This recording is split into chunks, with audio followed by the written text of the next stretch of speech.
Sa episode na ito, ay tatalakayin natin ang isang kaso di umano ng sexual abuse ng isang naging tagapamahala ng relihiyong Iglesia ni Cristo, si Brother Felix Manalo.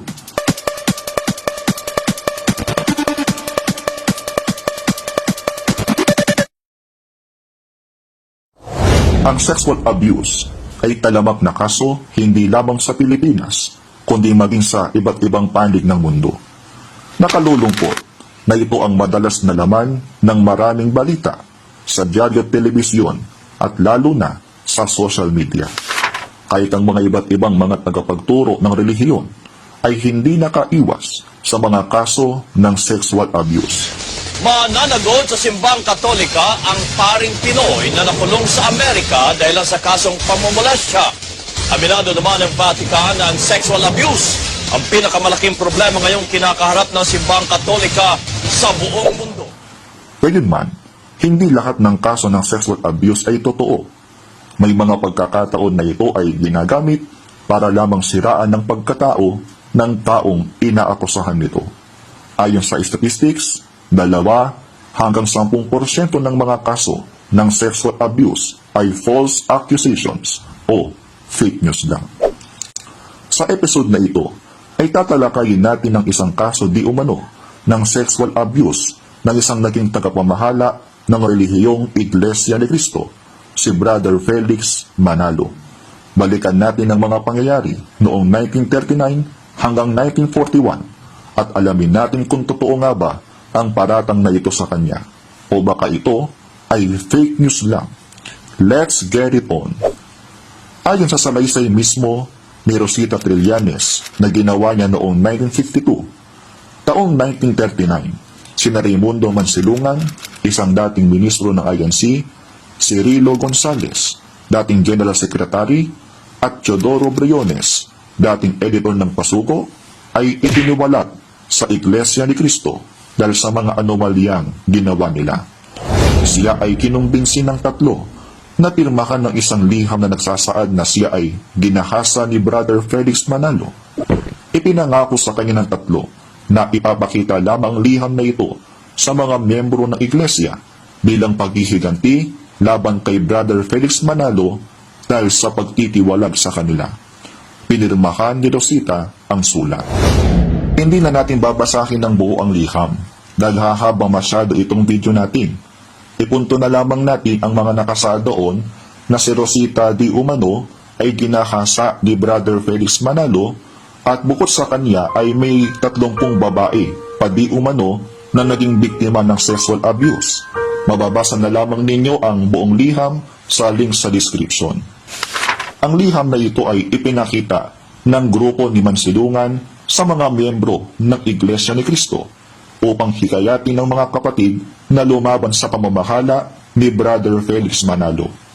Ngunit sa kasamaang palad nila ay hindi sila nagtagumpay. Hindi sila pinaniwalaan at hindi sila nakakuha ng suporta mula sa mga kapatiran ng Iglesia ni Cristo dahil alam ng mga kapatid sa INC ang mga anomalyang ginawa ng mga tiwalag at ang tunay na motibo nila sa paggawa ng liham ay upang maghiganti kay Brother Felix Manalo. Subalit hindi tumigil dito ang mga natiwalag. Sila ay nakaisip ng desperate move para sila ay makapanira. Ang liham ay ipinapublish nila sa isang local newspaper sa Pampanga na nagngangalang Ingkawan. Hindi na kayang tiisin ni Brother Felix Manalo ang ginitong uri ng paninira sa kanya. Kaya minabuti niyang kasuhan ng libelo si Rosita at ang mga kasama nito. Kalaunan, nagpasya ang lower court ng pabor kay Brother Felix Manalo at si Rosita, Mansilungan at iba pa nilang mga kasama ay nahatulang guilty sa kasong libel dahil sa hindi nila napatunayan ang kanilang mga paratangsan. Wala silang naipalabas na ebidensya, walang mga witnesses at walang nag-complain na iba pang mga biktima di umano na nakasaad sa sulat. Ang hatol ay naipublish noong January 1941 sa Taliba, isang national newspaper ng panahong iyon. Dumako tayo sa analysis mga kabayan. Totoo po ba na may rape case si Brother Felix Manalo? Ito ay malaking fake news. Wala pong rape case si Brother Felix Manalo. Paninira lamang po ito sa pagkatao ni Brother Felix Manalo ng mga taong naninira ngayon sa Iglesia ni Cristo o INC. Hindi po rape ang kasong pinag-uusapan dito, kundi libel o paninirang puri. At ang nagsampa nito ay si Brother Felix Manalo laban kina Rosita at sa mga kasamahan nito. Sila po ang nakonvict sa korte at hindi si Brother Felix Manalo. Totoo kaya ang nakasulat sa liham na nilagdaan ni Rosita Trillanes? Sa tingin ko, ito ay isang fake news. Bakit ko nasabi ito? Dahil kung totoo na may nangyaring rape, bakit sa mga kapatiran ng INC nila ito sinabi at hindi sa mga pulis? Di ba kabayan? Kapag ka may rape, dapat ay sasabihan po ay ang mga pulis, hindi po ang kapatiran ng INC. At kung talagang may rape, bakit hindi sila nagsampa ng kasong rape laban kay Brother Felix Manalo? Pinatutunayan lamang nito na hindi hustisya ang hanap nila, kundi ang manira lamang o defamation sa pagkatao ni Brother Felix Manalo. Katunayan pa na hindi totoo ang nilalaman ng sulat, taong 1952 ay gumawa si Rosita Trillanes ng retraction na nagsasaad na ito ay fabricated letter lamang ni naman Salungan at mga kasama nitong tiwalat. Nagpapatunay na ang nasa liham ay purong paninira lamang at walang katotohanan. Kaya sa episode na ito ay inilahad natin ng mga katunayan na fake news ang mga ipinararatang na sexual abuse kay Brother Felix Manalo. Nasa sayo na kabayan kung ano ang iyong paniniwalaan. Ang may papayo ko lang ay huwag magkakalat ng chismis at huwag magpaparatang ng walang matibay na katunayan. Dahil baka sa huli ay ikaw lang din ang mapahamak. Baka sabihin po ng iba, hindi naman magkakaso si Brother Felix Manalo dahil siya ay matagal nang namayapa. Totoo na hindi na makapagkakaso si Brother Felix Manalo, subalit hindi tayo makatatakas sa paningin ng Diyos. Nakasulat po sa Kawikaan 19:5, ang bulaang saksi ay tiyak na parurusahan at di makaliligtas ang taong nagbubuhos ng kasinungalingan. May kasunod na video pa ito. Ukol naman ito sa apela ng kampo ni Rosita at ng desisyon ng Court of Appeals na noon ay nasa pamumuno ng Japanese Imperial Army na sumakop sa bansang Pilipinas. Marami ang napakabilis humusga batay sa kanilang nakikita at naririnig. Mas madali nga namang humusga kaysa magsuri. Subalit mas maigi ang magsuri kaysa magparatang. Sapagkat sa pagpaparatang, nakagagawa tayo ng kasalanan. Subalit sa pagsusuri, tayo ay naliliwanagan. Magandang araw mga kabayan. Ang video na ito ay part 2 sa nakaraang episode na kung saan ay kinusisa natin ng mga pangyayari sa likod ng mga paratang na rape case di umano ni Brother Felix Manalo. Pinatunayan natin sa nakaraan na hindi siya kailanman nagkaroon ng rape case, kundi siya pa mismo ang nagsampa ng libel case o paninirang puri kina Rosita Trillanes at sa mga kasamahan nito. Ang mga naninirang puri ang nakatulang guilty ng lower court noong 1941 at hindi si Brother Felix Manalo. Sa episode na ito ay tatalakayin naman natin ang mga pangyayari noong taong 1942 nang masakop ng Japanese Imperial Army ang Pilipinas. Sa panahon kasi ito ay hindi lang pinawalang bisa ng Court of Appeals ang desisyon ng lower court sa libel case na isinampa ni Brother Felix Manalo laban kina Rosita at sa mga kasamahan nito, kundi ang hinatulan pa ng korte ay ang pagkatao ni Brother Felix Manalo nang tawagin siyang debaka moral o man of low morals. Mahalagang itanong natin, ang desisyon ito ba ng Court of Appeals ay nakabatay sa katotohanan at mga ebidensya? Bakit mahalaga na matiyak natin ito? Sapagkat ayon sa batas, ang judicial court ng anumang lupain ay hindi dapat magproklama ng isang tao ay guilty sa isang krimen, maliban ang taong iyon ay guilty beyond reasonable doubt. Ang korte ay hindi dapat na magbase ng kanilang desisyon sa rumor o chismis, kundi sa katotohanan. Kung ang pinagbatayan ng korte ay chismis o kwento lang, hindi ito masasabing tunay na hustisya, kundi fake news lang. Kaya alamin natin yan, kabayan. Let's get it on! Sa desisyon ng Court of Appeals ay binabanggit na her witness na nagpapatunay na isa lang ang witness ni Rosita at ito'y walang iba kundi si Raimundo Mansilungan din.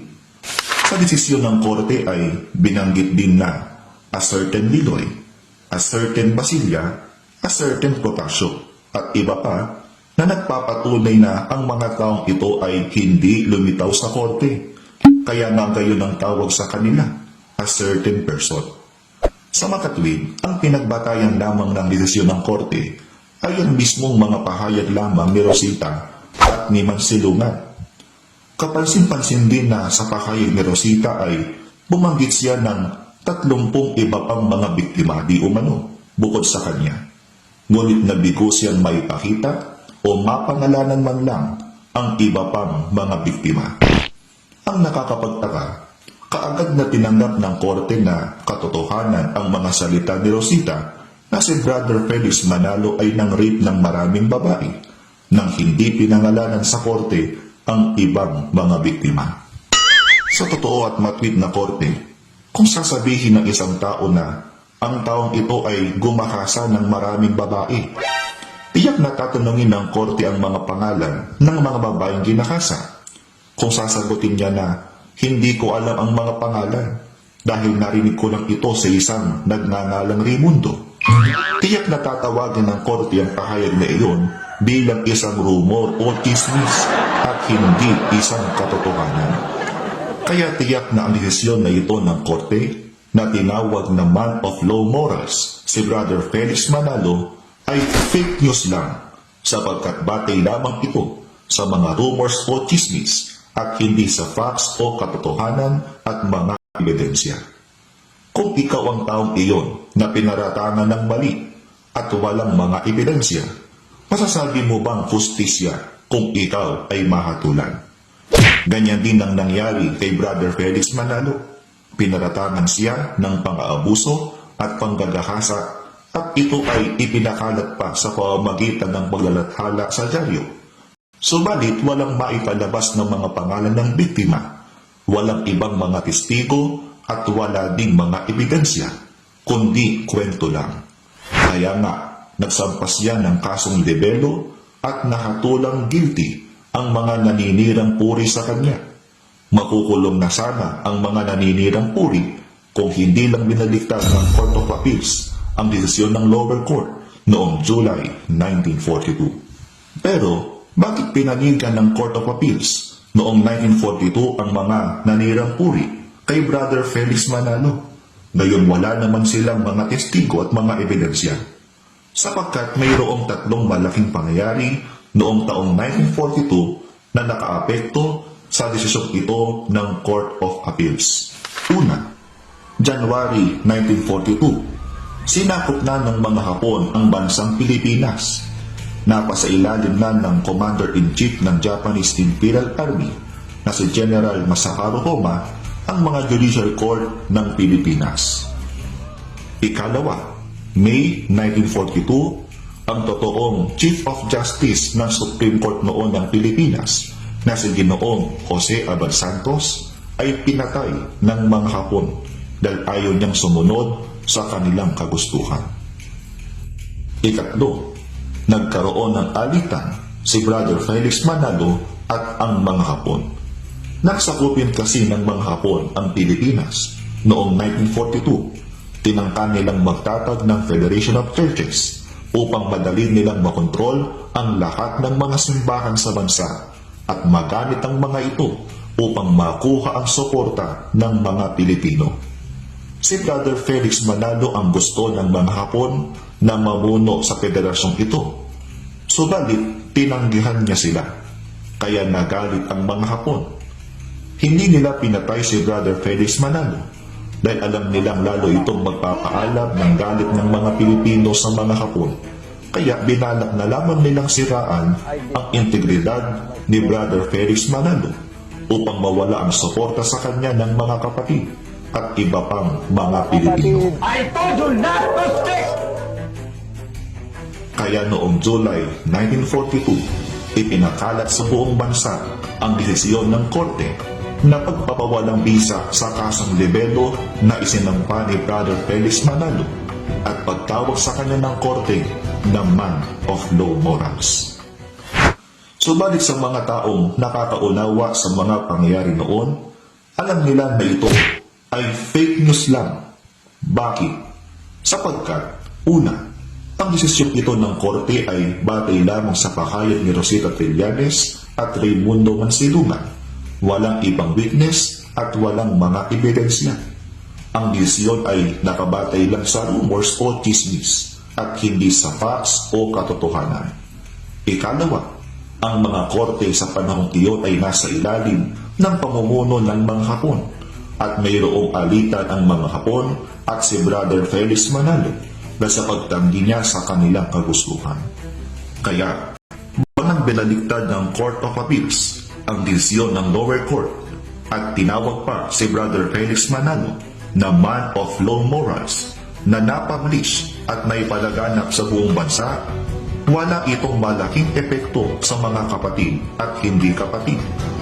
Ang mga tao sa panahong iyon ay naniwala na ang desisyon ng lower court na pabor kay Brother Felix Manalo ay mas kapani-paniwala kaysa sa desisyon ng Court of Appeals sa pamumuno ng mga Hapon. Sa gitna ng digmaan ay mayroong naitatag na 3 dibisyon sa Maynila, sa Oriental Mindoro at sa La Union. Gayun din ay 32 bagong ministro ang naordinahan. Ibalik natin sa Diyos ang kapurihan.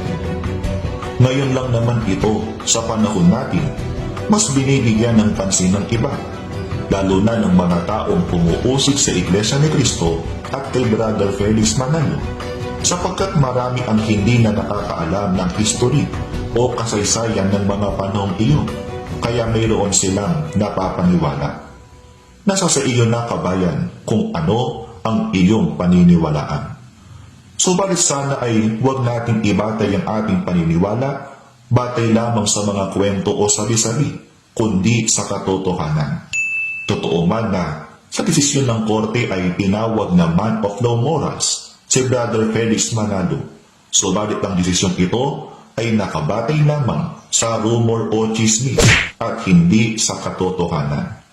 Dapat tayong maging maingat kung ano ang ating paniniwalaan, sapagkat sa Biblia, ayon sa 2 Tesalonica 2:11-12, at gagamit siya ng lahat ng uri ng pandaraya sa mga mapapahamak, mga taong maliligtas sana kung kanilang tinanggap at inibig ang katotohanan. Sapagkat hindi nila tinanggap ang katotohanan, ipinaubayan ng Diyos na sila'y malinlang ng espiritu ng kamarian at papaniwalain sa kasinungalingan upang maparusahan ang lahat na pumili sa kasamaan sa halip na tumanggap sa katotohanan. Kaya, mahalagang magsuri upang hindi madaya ng kasinungalingan. Natuto ka na, napabuti ka pa. Tulad ng ipinapayo ni Brother Rapido, pasok. Makinig kayo sa aking payo. Ito ang tandaan ninyo. Huwag sasaksi sa mga bagay na hindi naman totoo.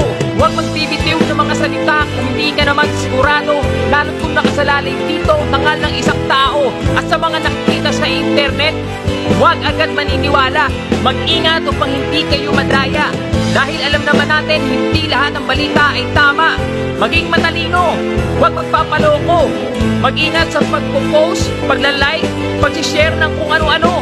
Dahil baka mamaya hindi mo na namamalayan, isa ka na pala sa mga tao nagkakalat ng maling kwento. Maraming salamat sa iyong pagsusuri at panonood, kabayan. Sa susunod ay tatalakayin naman natin kung bakit hindi na naghain ng apela si Brother Felix Manalo sa Supreme Court at kung ano na ang nangyari kay kapatid na Rosita Trillanes at sa kanyang pamilya pagkatapos ng mga pangyayaring ito. Kung nais mong maging updated sa aking mga videos, ay huwag kalimutang mag-subscribe. Thank you for watching. God bless.